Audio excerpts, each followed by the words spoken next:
cool. I'm going to sit up. I'm going to watch this episode. I'm going to do the thing. And I got through it all. And this, in turn, was like the best episode to watch given the subject of last Friday's episode. So it made perfect sense why you picked this one. I know I gave you a lot of resistance. And my resistance was doing a series, right? Doing a series. But I figured the timing was about right, so... Yeah, I mean, let's see. At an hour 17, that's 77 minutes. That's close enough to 88, if you ask me. Yeah. Last movie I made wasn't 77 minutes. It was like 50, 52. Mm-hmm. Companions like 52 minutes, something like that, with credits. Mm-hmm. Credits and all the bumpers.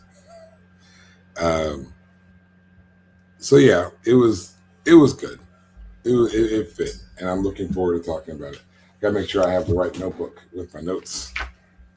I did not take notes, but it's fresh enough on my memory that I should be able to BS this. Now I just want to know what I did with my notes. All right, that's Since when is it you who has the notes and me without? Like, when does that happen? Rarely am I more prepared than you. But on this episode of Moon and Sako and the Moon, I remember what show I'm doing. This episode of Sako and the Moon movie review, we are not actually reviewing a movie. We are reviewing an episode of Black Mirror, a show I had never watched. It is season 3, episode 6. And I'm really good. I remember I wrote that down because there's only 6 episodes in that season. And I wasn't sure if Netflix had them like 6, 5, 4, 3, 2, 1 or like 1, 2, 3, 4, 5, 6. And they're not numbered. They're not numbered. They weren't labeled properly. So I'm sitting here like,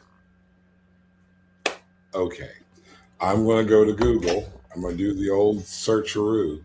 And I'm going to see what episode is season 3, episode 6 of Black Mirror. It was Hated Nation. And I'm like, all right, cool. I found that one. It was not the one I was originally watching. So I stopped that one and I watched this one. It was a pretty good episode. We're going to treat it the exact same. In case you missed it, that's Sako. I'm Moon. We're going to treat this the exact same way with our 4-star rating system. And those categories, of course, you've been here before. Just in case you're new, it's theme, production, writing, and characterization. Sorry, I'm off the ball today. I told her. I know. She's off kilter. I guess I'm running the show today because I'm Moon. That's what I do in a pinch. In a pinch, Moon steps in. And if you can't tell, my voice is like way off. My voice is weird. I don't know what's going on. My wife had laryngitis recently, and hopefully I didn't catch it. Hopefully you can't catch laryngitis. So what the fuck's happening? We don't know. Other than that, I'm going to turn this around. Just get a little more of my beautiful face. I guess we can just go right in. I guess for those who are like me, who have no idea about this Black Mirror series, which I genuinely feel like I'm the only one who doesn't. I love Black Mirror. I feel like I'm the only one that doesn't get it. I'm the only one. I don't know what the actual theme of the premise of the show is. I feel like it's the Outer Limits without being another Outer Limits. It's another show, anthology style, that's like the Outer Limits. So if you like the Outer Limits, Black Mirror is apparently your new go-to. Your new go-to. So if you like Outer It's Limits, very possible future sort of stuff. Yeah. It's like, what could the future hold? What could the future hold? And I like that. Should be the whole show. That's the should theme. be your tagline. So if you really like the Outer Limits, you can watch Black Mirror. If you really like Us, I don't know if you noticed my shirt. I meant to wear mine today. It's okay. I just put mine on like a half hour ago. It's fine. So don't worry about it. Oh, like an hour ago before I left to go get mine. I'll So, definitely wear it tomorrow. so if you ever wanted to support the Suck on the Moon show outside of just hanging out here with us, because this is where the cool people hang out, you could always pick up a shirt like this or a mug like this, where the logo, you know, Yay. that picks up a lot better on camera. On the camera. It looks Yeah. really dark in person, and I did go ahead and put in a new file, which should brighten this up. But that actually looks really nice. That Well, I'm actually looks. glad it looks nice on camera. I am too. I was a little concerned. But yeah, you can like tomorrow when we're on at like 11 o'clock. You want that second cup of coffee? Bam, drink it out of Bam. this mug, because I'm a shill now for our own shows. Thank you very much. The mugs are great. T-shirts dope. It just says Sako on the Moon on the back. Yep. But we're gonna get Fancy it. script. It's just like the logo. Just like the logo. It's exactly like the logo. In fact, it is the logo. It's the exact same file. But enough trying to sell you shit. Let me sell you this episode. Instead. How do you Okay. feel the theme? What is the theme of this particular episode? The message, the tone, the backstory.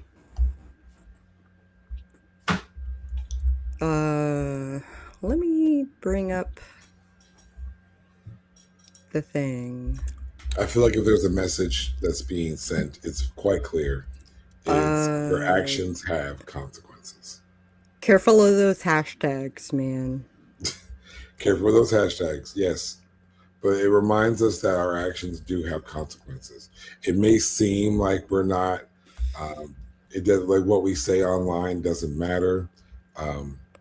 It does, and it can grossly impact certain groups of people and just individuals as a whole. In reality, there are a lot of people who are bullied online. Kids are bullying each other online at school. People in certain communities, when they don't belong, are getting bullied out of those spaces. I know celebrities sometimes get harassed a lot. Wrestling has a lot going on right now after WrestleMania, where fans have kind of assumed that they can just approach pro wrestlers like how they want to. Walking down the street, walking through their hotel room, they're just being really disrespectful in their spaces. And then the wrestlers respond like people, and celebrities do the exact same thing, same with musicians. And then you want to go online and bash them, show these edited clips of interactions. Like there was a clip of a guy who had his phone knocked out of his hand by CM Punk. So like, look, CM Punk's a dick. He's knocking people's phones out of their hand. What they don't show is how the guy was approaching two female wrestlers, one being CM Punk's wife, while they're having like a private little moment and just getting in their faces with a cell phone camera. And CM Punk tells them to stop.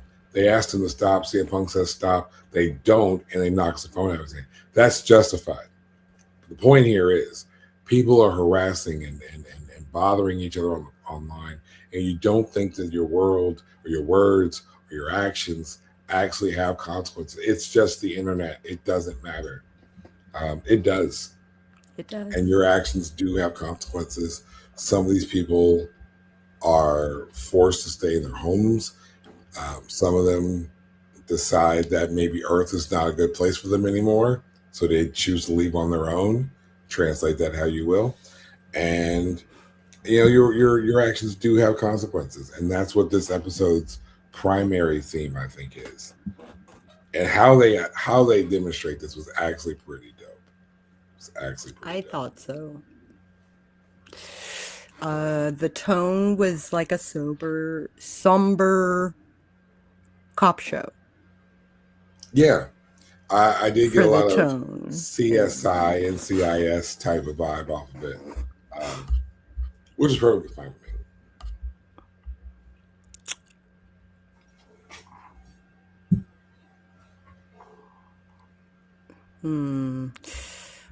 3 minutes in, Karen turns to UKN News, a fictitious channel first shown in season 1 and episode 1 and several times since.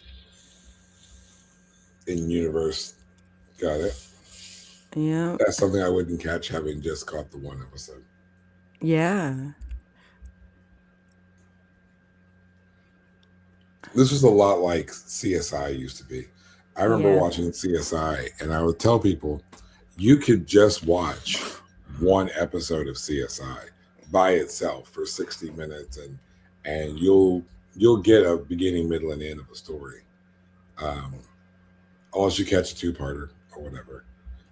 But if you watch the entire series, or at least the whole season, there will be some through lines that you'll catch. You know, Doctor Who is kind of the same way, actually. Oh, yeah. Each show is kind of on its own. It's fine, but it makes more sense if you watch the whole thing.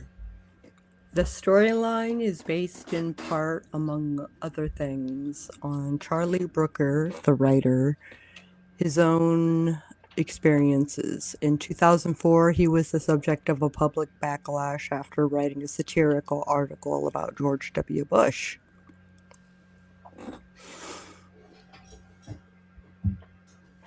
Imagine. Apparently was explicitly told by Netflix that this episode would not be the season premiere because its extended length would discourage viewers from watching the next episode right away. That checks. It's like I said, I don't know how long the episodes are on average. About an hour. But this is an hour 17. It's a little bit longer. Yeah. So there's a difference between when you're sitting down watching a show, and I don't have to explain this to you guys. You guys recognize it. There's a difference between 55 minutes, an hour 3, and then like an hour 20. Right? And it makes sense to be this long. This episode was as long as it needed to be. I actually wouldn't have minded if it carried on for like another 5 minutes. Like if the ending continued for like another 5 minutes and there was like one more whole scene, I would have been happy with that. I could have actually had a longer episode. This was really good. Oh, wow. This episode has the highest death count of Black Mirror episode. Of any Black Mirror episode at 387,039. 39? 39. 39. Trying to think who the other 39 people would have died. So in the episode, information is gathered, and I might have to go back and just see this section again so I can understand the number. But it was 387,000, I thought, but apparently it was 387,000 and some. Great. I saw the ending coming, but still a great show. It was a great episode. Yeah. Yeah, I agree. So for the theme, I say it gets a star. It does. I would agree to that. Because again, the presentation was really great. It was consistent throughout the whole episode without being consistently dark. But again, it works like a procedural. It works like an episode of Law and Order. It works like an episode of CSI, NCIS, JAG, insert a bunch of other letters from some other department, FBI. All of these shows are agencies. They're all real. It's ridiculous. Everything's like a series of letters and numbers nowadays. It's crazy. Oh, it's crazy. Let's watch it. Anyhow, absolutely. Give it a star because the message was very, very clear. Your actions have consequences. Yep. Okay, so production encompasses art direction, makeup and props, and cinematography. I thought it was, for a show, like, it's pretty cinematic. Yeah, the production value was really high on this show. but it does play like a TV show, um, which sounds like a negative when I But say it like it's that. not. But it is. But But it's it is a not. TV show. Like it's supposed to play like a TV show. Yeah. So that's not an insult. It's just an acknowledgement. Um, I'm not looking for bright colors. The mood is somber. As the show starts off, we follow our main character, uh, Detective Karen, and she's at home. It's fine. The next day, she has to go to court and tells this sombering story. Yeah, on my birthday. May 15th. So all this starts on May 15th. It's all Sako's fault. It's all my Everything fault. everything we're talking about is all Sako's fault. You know, I kind Yeah. of wish you had saved this so that we would be discussing this on or near your birthday. Oh, well. It's all right because I can use this as a segue to promote the episode. On May 15th, it is a Friday, and we will be having an episode of Sako and the Moon on that day celebrating Sako's birthday. I don't know what we're doing.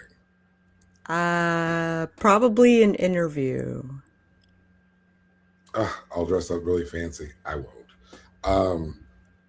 But yeah, you know what we do? Here's what we're gonna do.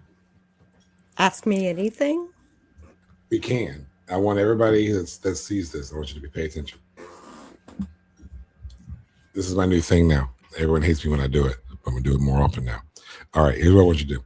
I want you to take this video, okay, this one right here, and I want you to go to your social media and I want you to share it anywhere where you think Sako's friends may be.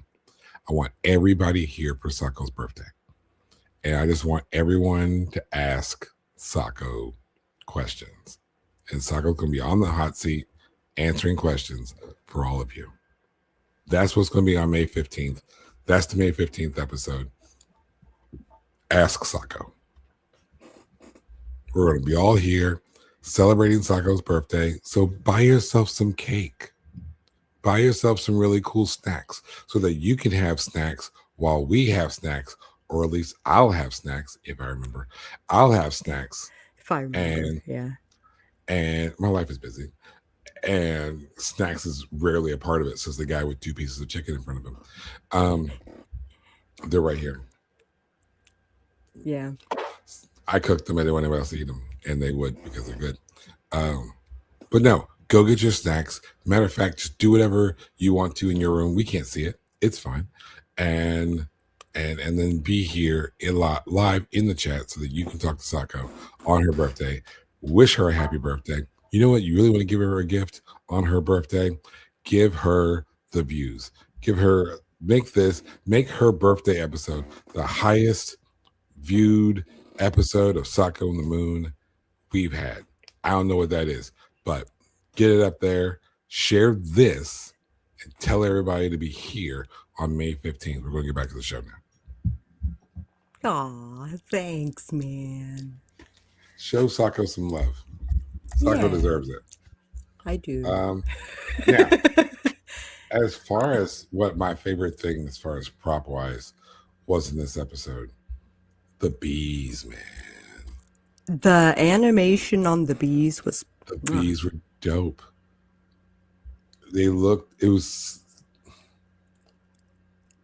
perfect. They were perfect little mechanical bees. Their movements were good. I loved the whatever it is, the computer animation control of the bees. Fantastic. You'd have to ask a bee expert if the swarming is accurate or not. I don't know. It looked pretty accurate to me. Looked good as to a me. layman. As a layman, looked great to me. Doesn't say much, but looks great to us. So if you know more about bees than we do, let us know whether or not that was a good swarming pattern for bees. Either way it goes, it was effective as fuck. Those bees were smart, and they came at you. Those bitches were going to get you. Great. Was there any other makeup props? Oh, I was going to ask you about the kills. I got to ask you about the blood. I loved the first kill. The first kill was great. when she slits her own throat. And sorry, spoilers. Hold on. I mean, it's fine at this point because how long has this show been on? I know, right?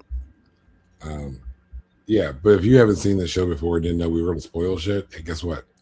We're going to spoil Yeah. shit. And in all fairness, that kill happens early on in the episode, It so it's not does. doesn't even count as a spoiler to me. Okay. But the second kill, where the guy goes into an MRI and there's apparently a mechanical bee inside of his head, and the MRI pulls the bee through his fucking head. Through his eye. It's fantastic. It's a fantastic makeup job. It's great. And at least the guy was asleep. Yeah, more or less, yeah. He was drugged. Now to tie this back to the episode that we did on Friday, the episode we did was Haunted Technology. Mm-hmm. And basically, you know what? I wrote it down because I tried to reference it in that episode, but this episode, in our episode of Sako and the Moon from Friday, but it is in this episode where it really does stand out. Those who give up essential liberty to purchase a little temporary safety deserve neither liberty nor safety.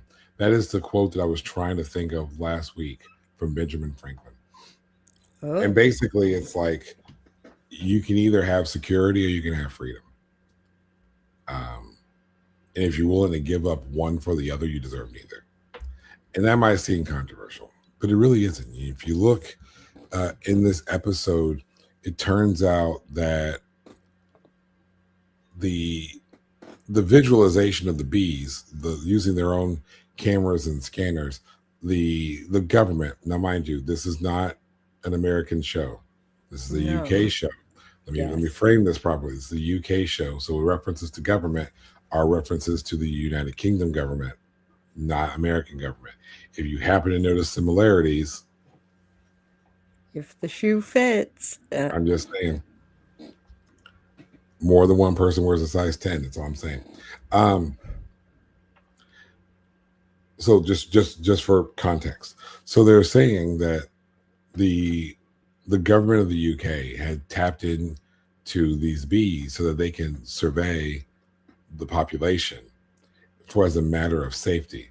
The government agent talks about how they've stopped terrorist attacks and mass shootings and all these things because they were able to utilize the bees for surveillance.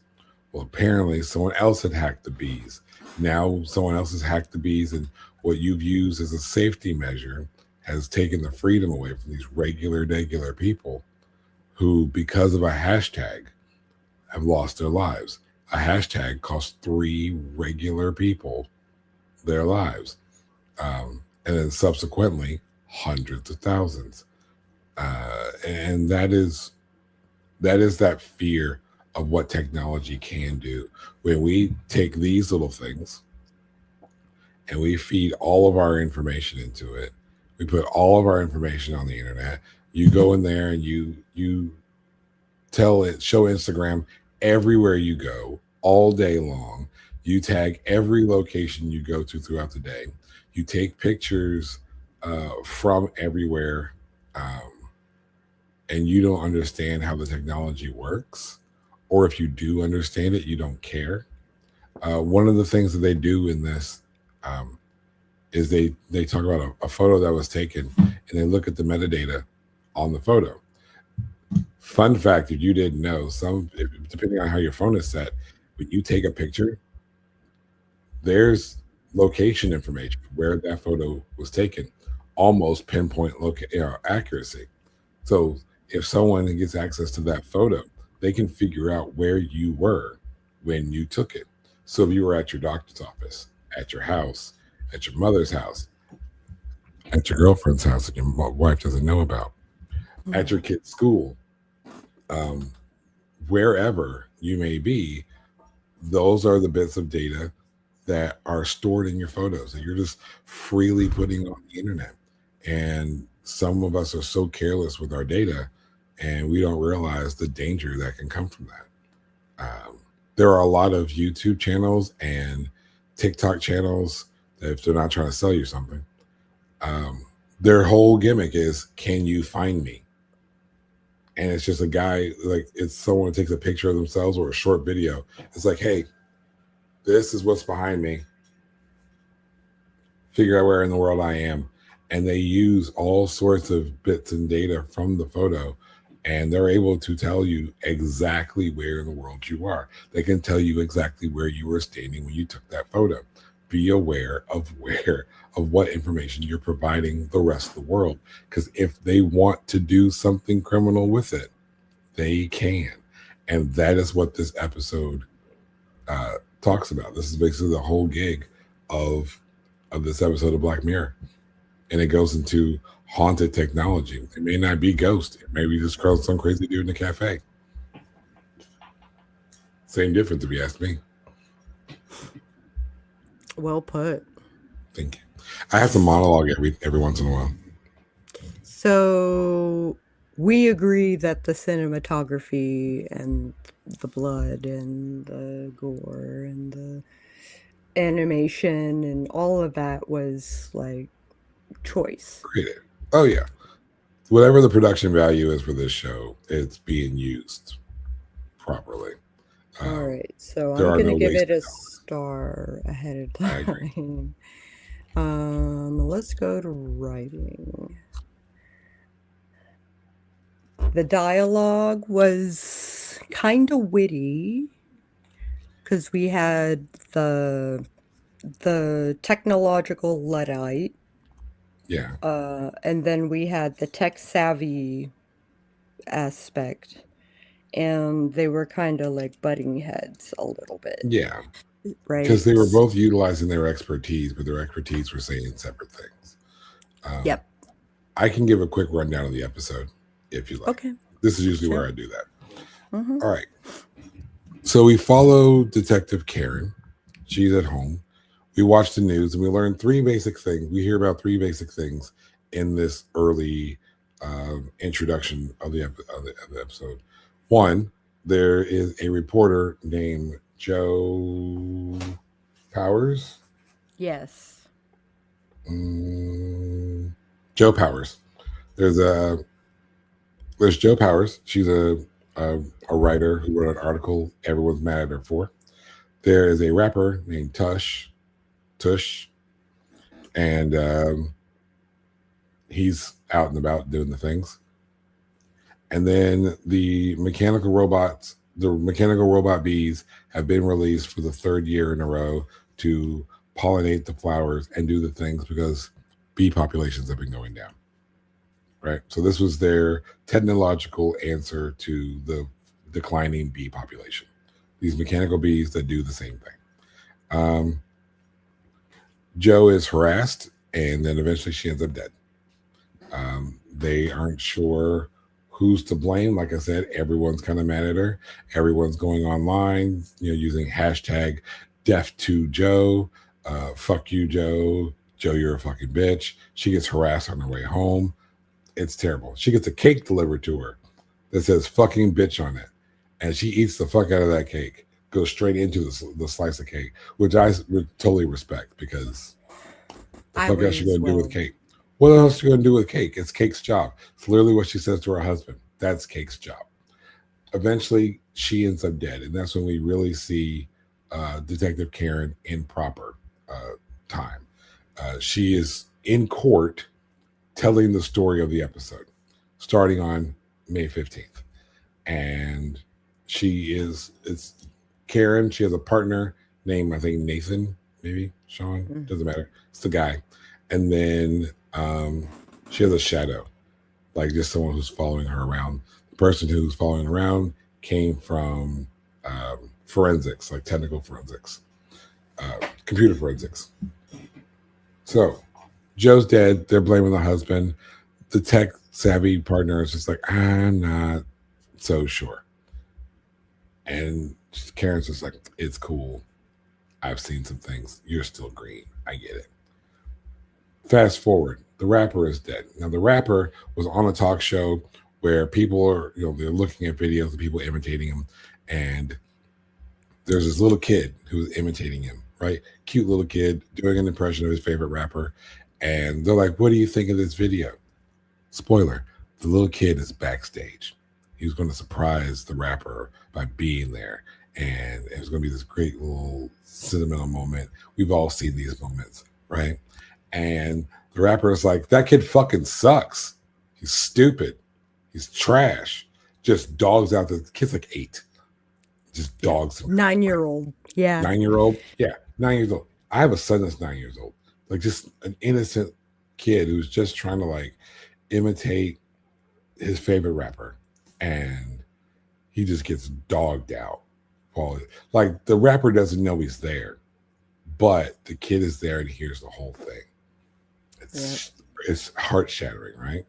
I can only imagine my son being that broken down by someone he loves so much. So the universe doesn't. So people don't like him. They're mad at the rapper. So now the next day after Joe dies, everyone's saying death to Tush, right? Next thing you know, Tush ends up dead. Seems weird. Now separately, the government's investigating this and Karen's investigating this. They come together and realize the bees are involved. So then they go to the people who make the bees. They say nobody can use our bees. Our bees are encrypted.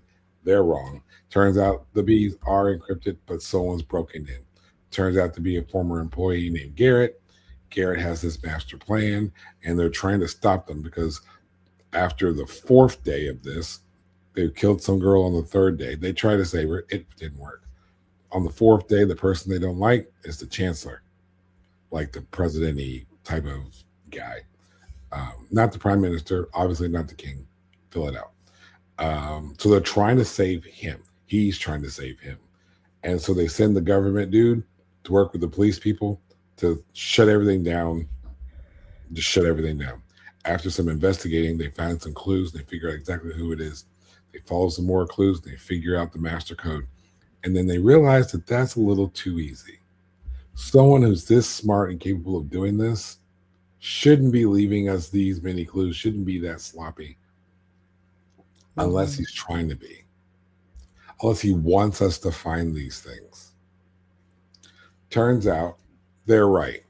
When the government guy shuts it all down, that was actually the trigger to lose full control of the hundreds of thousands of bees, maybe millions of bees that they had over the entire UK, and send them after the real target. And who was the real target? See, when everyone was using their hashtag, death to whoever, he was saving their data, their little information tag. Apparently, there's a individual identification number on all of our devices that is unique to each and every one of our devices, and he was storing all of those numbers, targeting all the people who just so mindlessly wish death upon people. That was his true target, because those were the people who needed to learn the consequences of their actions. So once everything was shut down and he got full control of that network, he sent all the bees to kill all of those people. 387,000 plus people. Killed them all. So they were at court to discuss this situation, because when 300,000 plus people die all at once in the same day, you kind of have to answer for it. Karen wasn't in trouble, and her tech savvy partner apparently seemed too bothered by it all, figuring that some of this is her fault, really. So all they know is that she's presumed dead because they found her stuff on the end of a beach and they never found her body. Fast forward to the very, very end. Someone has actually been tracking Garrett after all this has happened, and it's the tech. She's changed her identity. She's assumed dead, so she's free to move about the world. And she's actually trailing this guy now. And that's how the episode ends. There you go. Dun, dun, dun, dun, dun. As a story, it's actually I love it. I thought the storytelling was dead on. The pacing was great. Because the pacing was a cop show. It was a procedural. It's as if all the fun stuff is in the 3rd act. Yeah, and you have to they have the court case, which is sort of like your overall framing tool for the episode. Everything's kind of told like a flashback. But I love those. I love a good flashback. You know what I mean? I love when a good story is being told in that manner. And this was close to perfect. I have no qualms about this at all.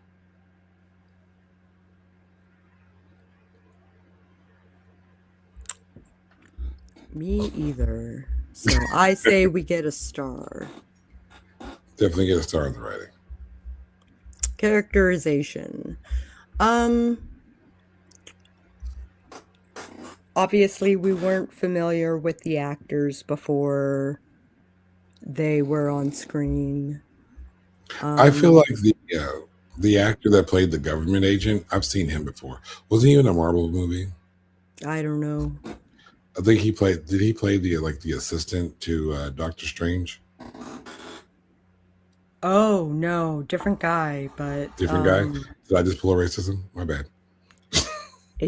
all stocky Asian men look alike. No, he looked like the same dude. Like he just looked like the same. It's not Wu. No. It looked like him.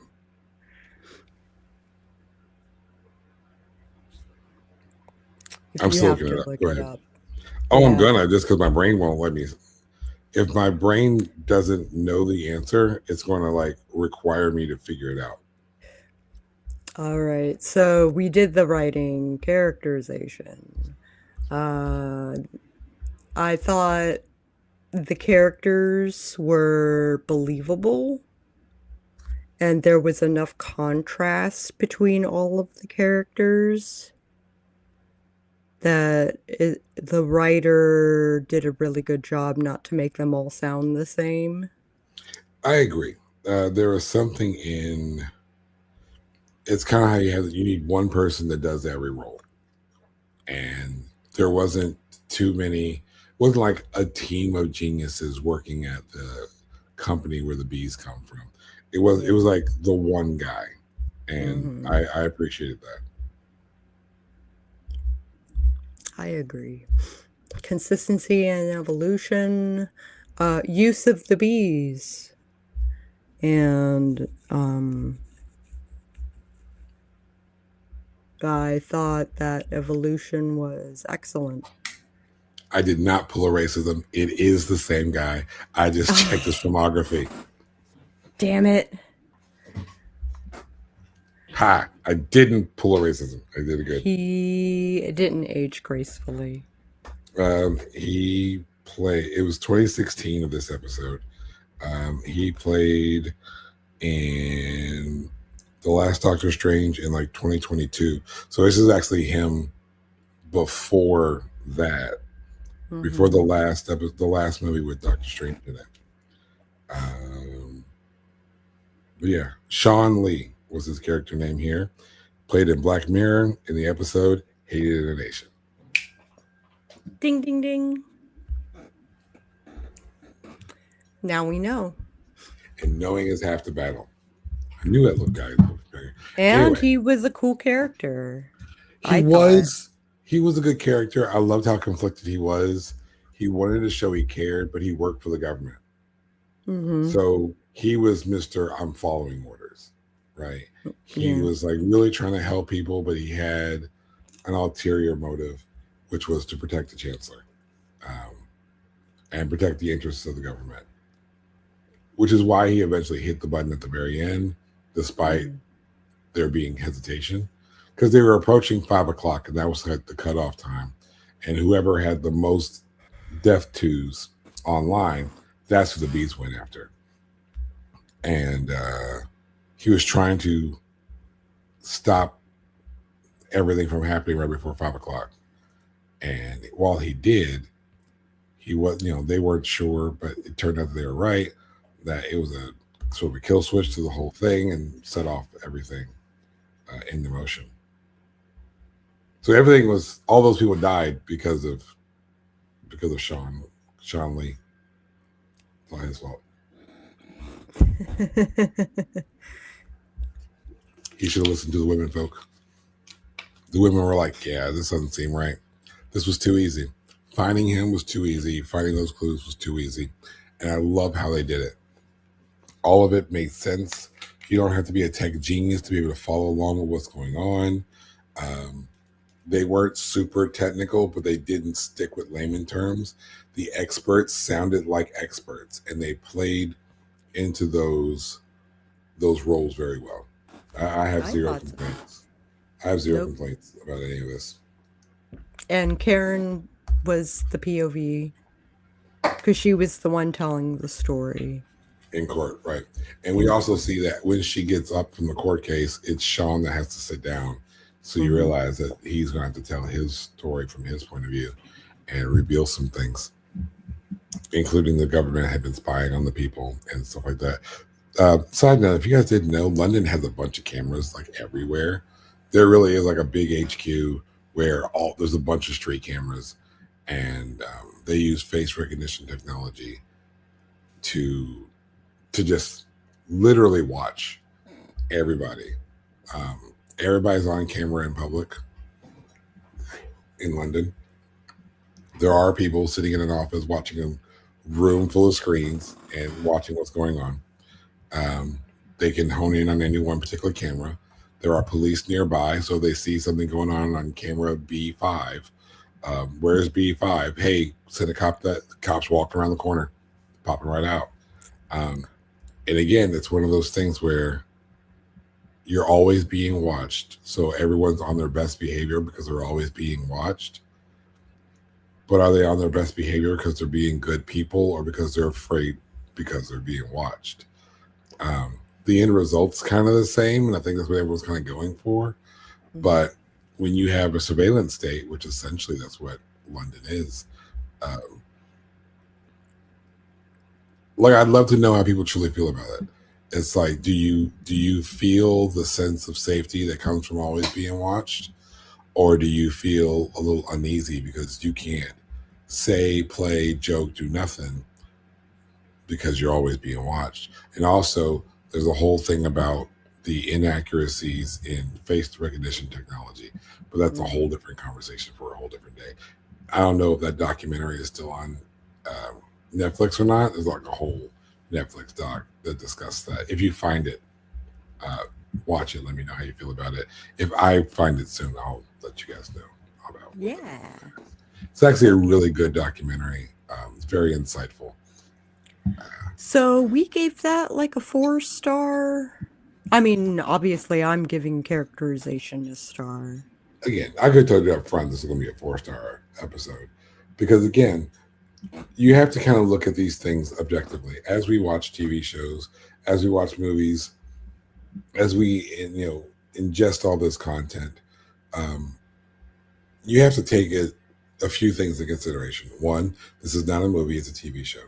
So how does that differ in your perspective of it? That's going to change person to person. I could find something very, very interesting, and that's why I love it. You might see the exact same thing and think that's why you hate it. I had a conversation with a girl online the other day where she was discussing movies that she doesn't like, or there's something about it she's mad about. Not that they're bad movies, just things she didn't like. And she listed, of the 3 movies, 2 movies that I love to death. One of those being the movie Hush. I love Hush. There's nothing wrong.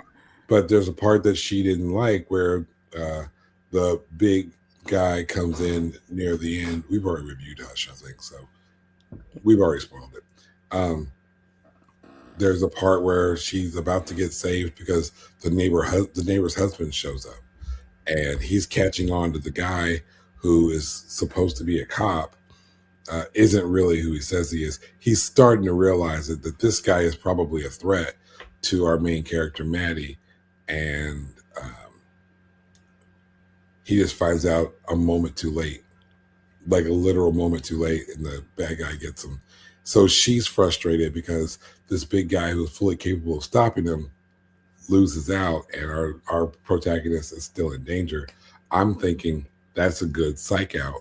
I love how we figure, this is going to turn out in her favor, and it doesn't. My point of that whole story was We can love certain things about movies and shows that you guys absolutely hate. The only way to know for sure, despite whether it's a good vote or a bad vote that we give it, go watch it yourself. Yeah. Black Mirror is on Netflix. It is season 3, episode 6. It's a good episode to me. You might find something that you don't like. Maybe you think the bees are stupid. Who would control bees? Who would think of doing this with bees? Whatever. But you should always watch these things that we talk about here and form your own opinion. And if you agree with us a lot, come back to the episode, leave a comment. If you disagree with what we say, come back, leave a comment. And it is not outside of the norm. It has happened. Someone has disagreed with our review, and we've revisited it. It has happened. It has happened.